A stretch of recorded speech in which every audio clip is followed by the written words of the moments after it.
Welcome to my channel. This is Bruce the Boss, and Officer Branson Tatum decides to defend the blue no matter who, once again, in this case, defending the Uvalde Police Department in their response to the shooting that happened last week. Before we get into this, don't forget to subscribe to my channel. Your subscriptions go a long way with allowing me to put out new content, as well as beating the YouTube algorithm, and your interactions on this channel, this video, also go a long way with fighting that. So go ahead and like this video, comment on this video.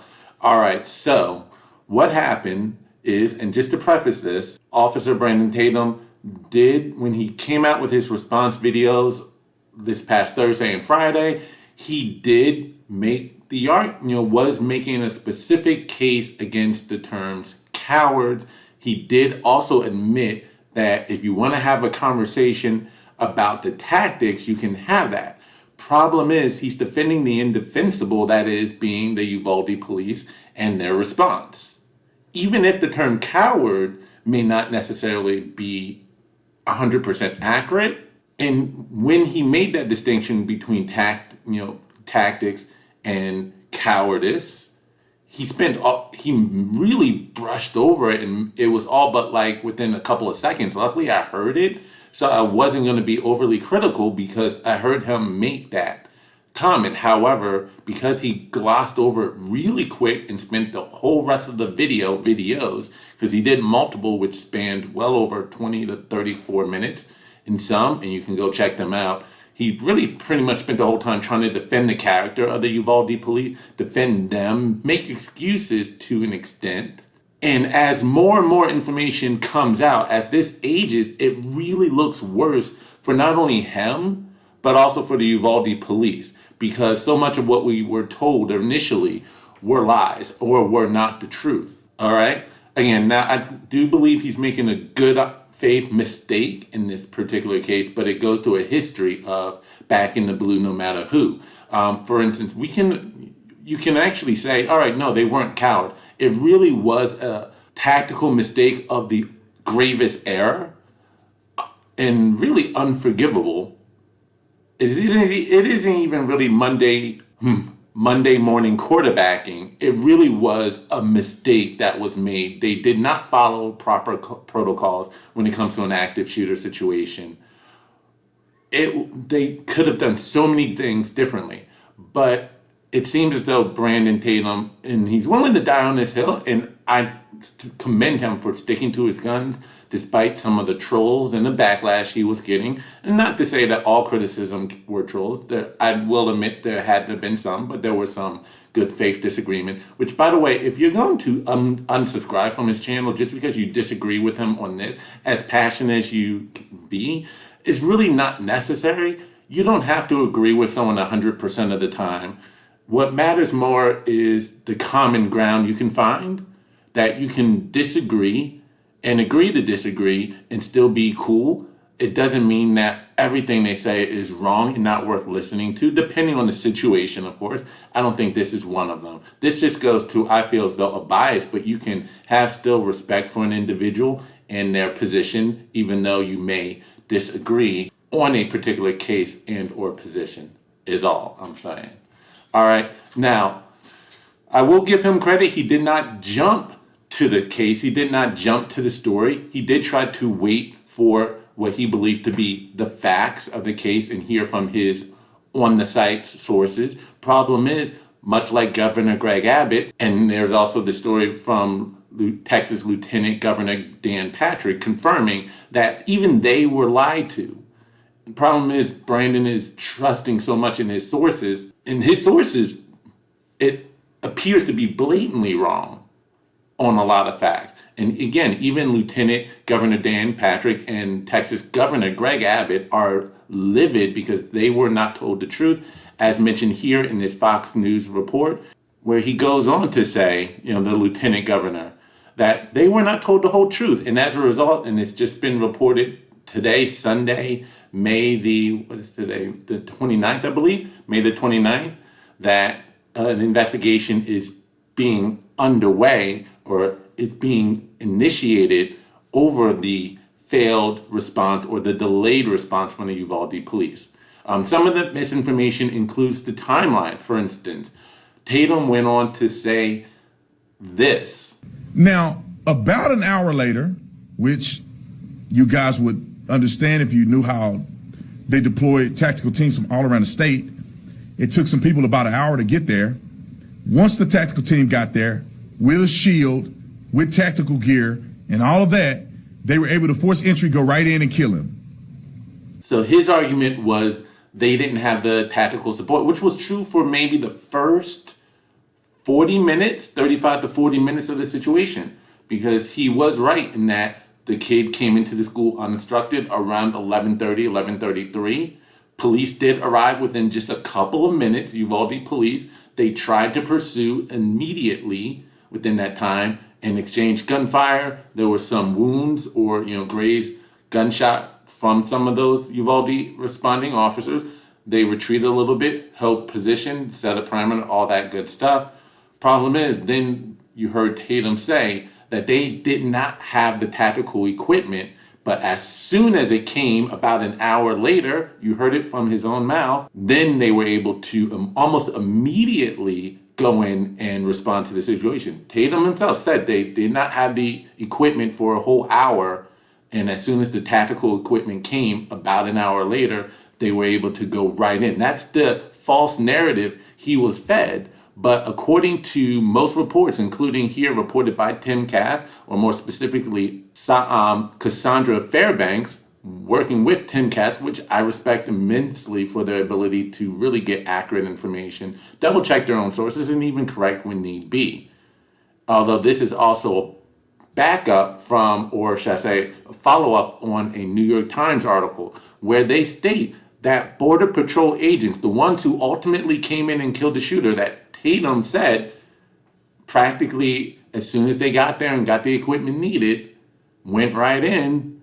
Actually, the truth is they were blocked from entering the school by Uvalde police for nearly an hour, i.e., now according to the story here as it goes on, so according to the report, and this is also double checked following up on a New York Times article, the Border Patrol arrived to the scene somewhere between 12 p.m. and 12:10 p.m. after driving from the Mexican border. So if the whole thing started around 11:30, 11:33, give or take, then about 40 minutes after the initial start of this situation did the tactical team get there. However, they were nearly held up for another additional hour nearly, that they were not able to breach the adjoining classrooms where the gunman was until about 1 p.m. because they were not allowed entry by the Uvalde police. And I quote, the officials said that the members of the Uvalde Police Department kept federal agents who had the tactical equipment necessary from going in sooner. The new details deepened questions about the tactics used to respond to the shooting and the length of time it took for officers on the scene to end the carnage. The Border Patrol agents themselves and ICE agents did not understand why they were left out to wait, or why they were left to wait, according to the official. Eventually, the specialized Border Patrol team went in. So, and I end quote. So Tatum will criticize people all day who have no law enforcement experience, and or for those who did not have his on the ground resources or reports or words, and yet the very agents themselves who eventually went in with the tactical equipment, they themselves disagree with Tatum or Tatum's assessment because they themselves do not understand why that went down the way it did. But again, you and I have yet to see Tatum come out with a response video admitting, you know what, I may have been told misinformation. And I'm going to say it again for the people just joining. They had reported that before the officers ever made contact, he had fired over 100 rounds into this classroom, which I would imagine that he had already killed all the kids in there before they ever even got here. He had potentially killed all these kids before they ever showed up here. You just heard him try to make the argument that as far as they knew, all of the kids were already dead by the time the tactical team got there, or what have you. That he already fired over 100 rounds in the first several minutes, 10 plus. And as far as they knew, the kids were already dead, hence why they, again, delayed reaction. But again, in addition to what we know about the Border Police and ICE getting there by anywhere between 12 p.m. noon and 12:10, 12:15. We have this report from CNN with, again, a corrected timeline after we were misled, where they're reporting that very minute at about 12:03 p.m., police received 911 calls from a girl who identified herself and whispered she's in the room in question, room 112. McCall said she stayed on the phone for about a minute and 23 seconds and then called again at 12:10. Again, this is around the time that the tactical team had already arrived or just arrived to the scene. And she called back and said there were multiple people dead. Yes, she called again 3 minutes later. Members of the Border Patrol tactical team, we know, again, they arrived with their equipment around that time frame. Now they're saying 12:15, still within that ballpark. And again, we know that same girl apparently in that room with the shooter, or in one of the two rooms that was connected between that room 112 and room 111, she called again at 12:16 and said that there were still about 8 to 9 students alive. Another student called 911 from the other adjoining room 111. 3 minutes later, so roughly around 12:19, 12:20, but hung up at the urging of another student. On a 911 call at 12:21, 3 shots can be heard, he said. So again, we know by the time, so we have one student in one of the room calling 3 times, all of within the time span of when the Border Patrol had just arrived. And she confirmed that there were multiple students still alive. And then we have a second person calling, again, after the Border Patrol arrived. So whether you agree with the New York Times and Tim Cass RL, or Cassandra Fairbanks to be more specific, they're reporting of anywhere between 12 and 12:10, or CNN here that has about 12:15, still ballpark figure. Even at the latest time in which the same girl called a third time, they had already arrived, and you had a second call come in a few minutes later. You know that there are still students alive. So what Tatum said, again, was false, potentially, but a man trusting too much in the blue that he's regurgitating potentially false information. They knew that this was an active shooter. There was plenty of evidence stating that there were still people alive. And we also know that there were still students who were still alive and were bleeding out, possibly could have been saved, because they didn't die until later on arriving at the hospital. At no point does he come back and criticize the cops or criticize the tactics, rightfully so. And it seems to be a history with him to some degree, because even going back to a previous video where he appeared on Tim Pool's show with Luke Rakowski, Ian Crossland, among others. This was about maybe 4 months ago. This is a decree. This is not a law. This wasn't passed democratically. This wasn't something that we agreed upon through our system. You're going above and beyond the system. You're abusing your power. You can only enforce this power if I do it. So I'm going to say no. I'm going to hold myself responsible to the letter of the law. I want to believe you. I want to go down that path with you. I agree to a certain degree, but at the same time, there's laws on the book. So if you've given the mayor, the governor's power to enforce certain things. You may disagree with them. It's not up to the police officer to say, I agree, I disagree. The police officer is supposed to act on what is the actual law. What authority do the mayor or the governor have according to the law? Now, if you're violating the law and the Constitution, then I would agree that police officers should not participate in that. If it's got to be obvious, it can't be ambiguous. Let's say I live in New Jersey. This is the way I look at it. I say, let's make sure we're talking about the same thing. If an officer is arresting a person for trespassing because a private business has rights, I'm cool with that.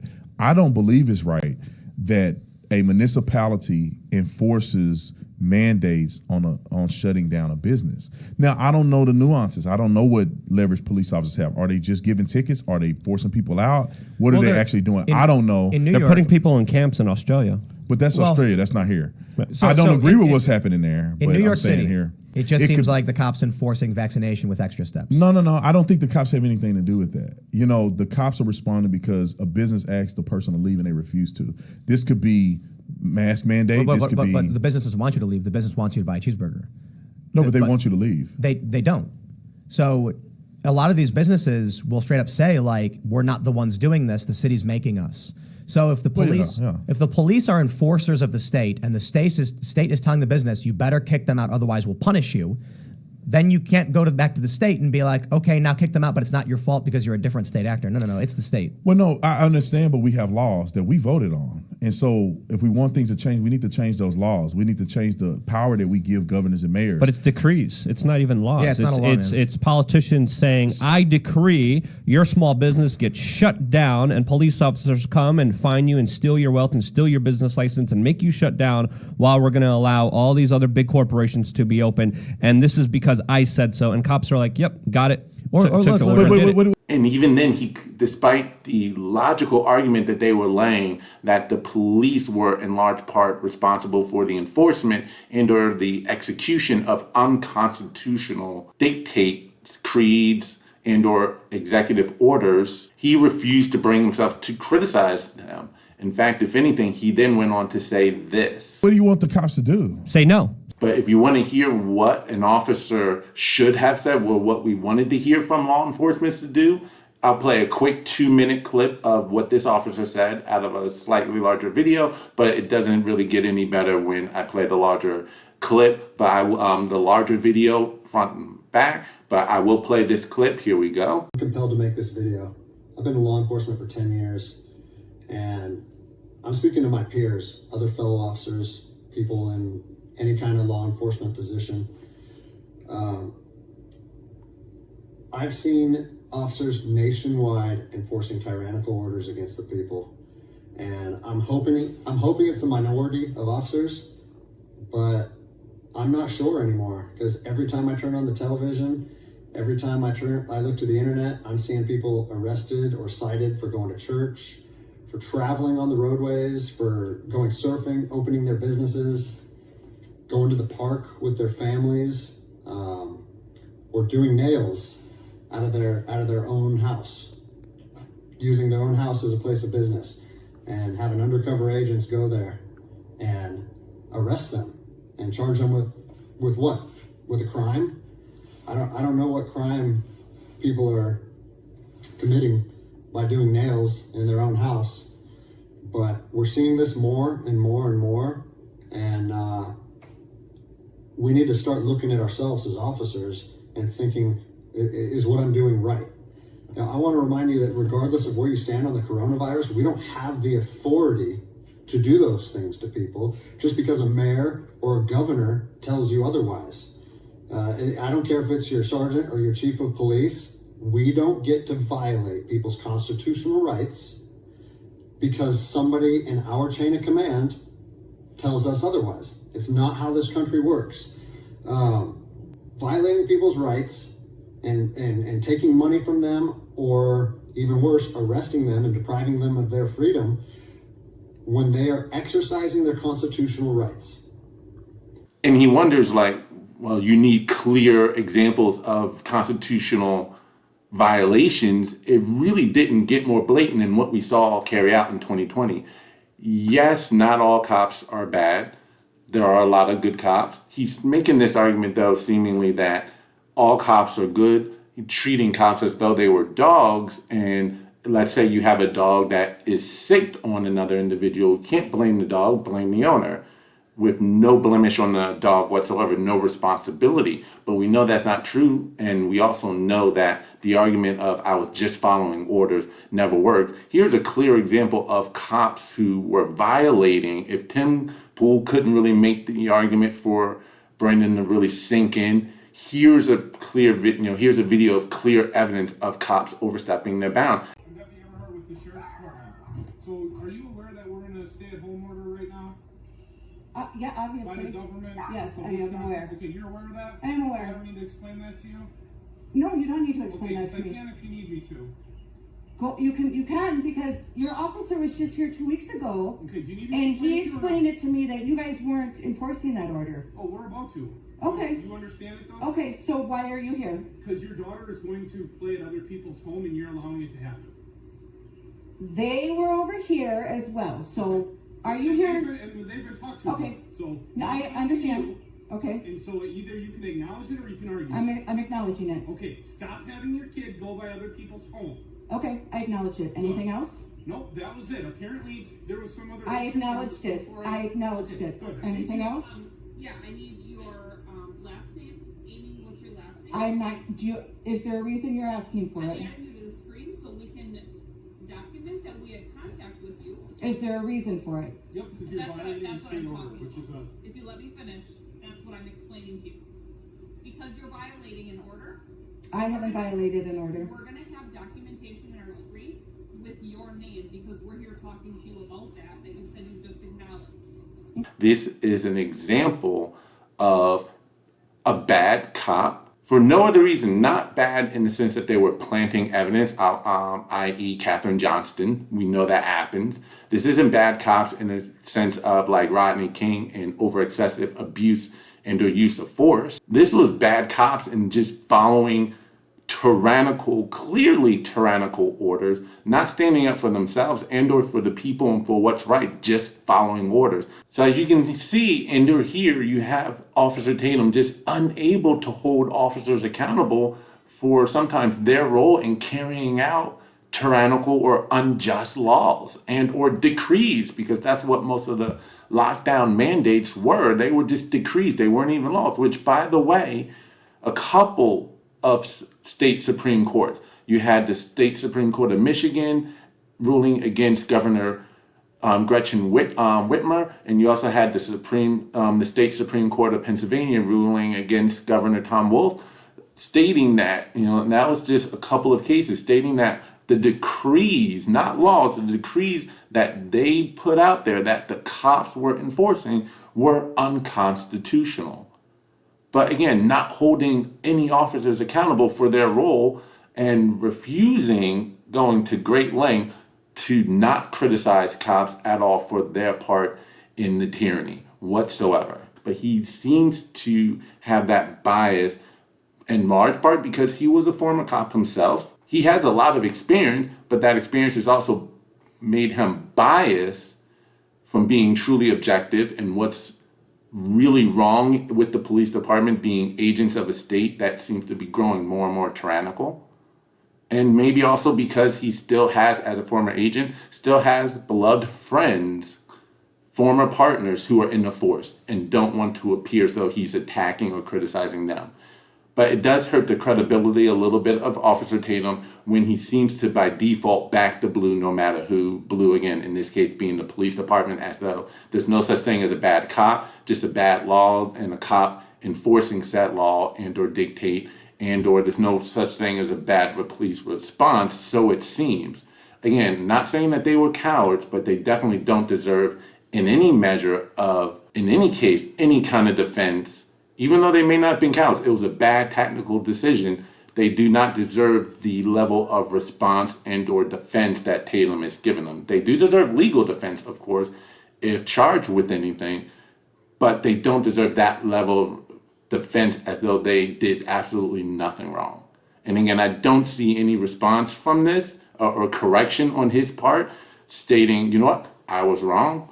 I mean, I was wrong to defend them as much as they did. We were all lied to, myself included. So love to see what, if he does come out with that, love to see the fallout from that. But, I'm again going to continue to watch, support the channel, because just because you disagree on one thing, even if you're a little passionate about it, doesn't mean that you need to fall out completely. You can have respect for people you disagree with on certain topics and be able to move on.